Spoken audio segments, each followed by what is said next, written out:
এবং আমি literally shocked. Even আজকে সকালে আমার বাসায় পেঁয়াজ কেনা হয়েছে 2 কেজি নাকি 300 টাকা করে। সো এটা তো আনরিয়েল একটা ব্যাপার। অবভিয়াসলি নার্সিং তো অবশ্যই। আমার গাছের যদি ফুলের কলি ফুটে, তো এগুলো বড় হয়ে যাতে সুন্দর করে ফুল হিসেবে যাতে প্রকাশ হতে পারে, সেটার দায়িত্ব তো আমার। এখন আমার কলি যদি কলি অবস্থাতেই ঝরে পড়ে যায়, সেটা দায়ও আমাকে নিতে হবে। কিন্তু সমস্যাটা হচ্ছে দায়িত্ব অনেকে নিচ্ছে না। মানে ইভেন কীভাবে জিনিসটাকে আরও অনেক বেশি সুন্দরভাবে একটা কাঠামোর মধ্যে এনে প্লেয়ারগুলোকে আরও অনেক বেশি নার্সিং করা যায়, আমার মনে হচ্ছে এদিকে একটু কনসেন্ট্রেট করা উচিত। নাহলে এত প্লেয়ার কেন হারায় যাবে? এটা হলো আমার কথা। এটা আসলে আমি সবসময় নিজেকে খুবই আমি মনে করি সবার প্রথমে আমি কি তারকা নাকি কি বা আমি কি ফেমাস মানুষ কি না, এই সব কিছুর আগে আমার কাছে মনে হয় যে আমার পরিচয় আমি একজন সাধারণ মানুষ।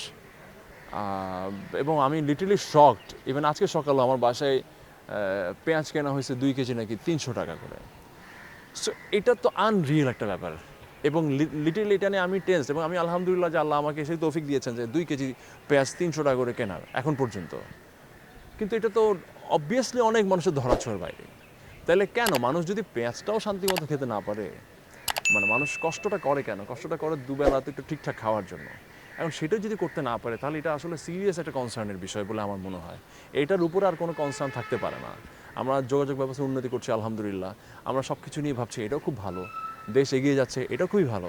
কিন্তু দিন শেষে সাধারণ মানুষ যদি না খেয়ে থাকতে হয়, তাহলে এটা খুবই দুঃখজনক। কিন্তু এটা কেন হচ্ছে সেটা তো আমি বলতে পারবো না। বাট এটা নিয়ে সিরিয়াসলি আমার মনে হয় যে কথা বলা উচিত। অ্যাটলিস্ট খাবার দাবারের দামটা নিয়ন্ত্রণে থাকাটা খুবই জরুরি। আমার কথা হচ্ছে দাম বাড়তে পারে 10 টাকা 20 টাকা ওকে, বাট সেই জায়গায় যদি 100, 150, 200 টাকা বেড়ে যায়, এটা তো খুবই বাজে অবস্থা।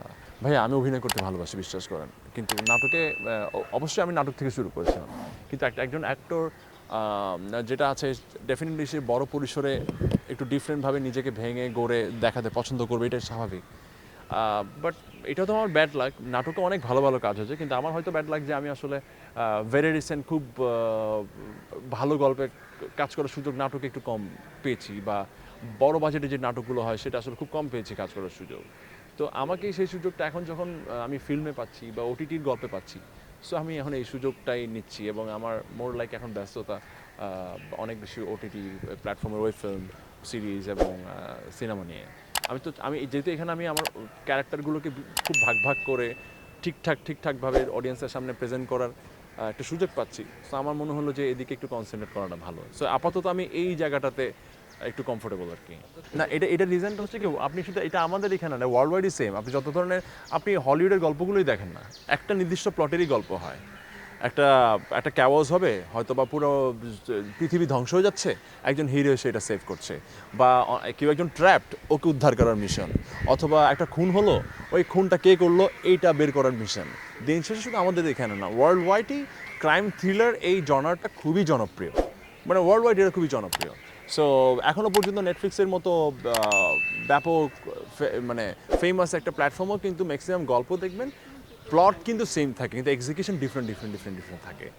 তো সেই জায়গা থেকে আমার মনে হয় বাংলাদেশে তো মাত্র শুরু। আর সে এখনও কিন্তু বাংলাদেশে শুরু হওয়ার পরেও এখনও কিন্তু আস্তে বিভিন্ন প্লটগুলো চলে আসছে, মানে উঠে আসছে।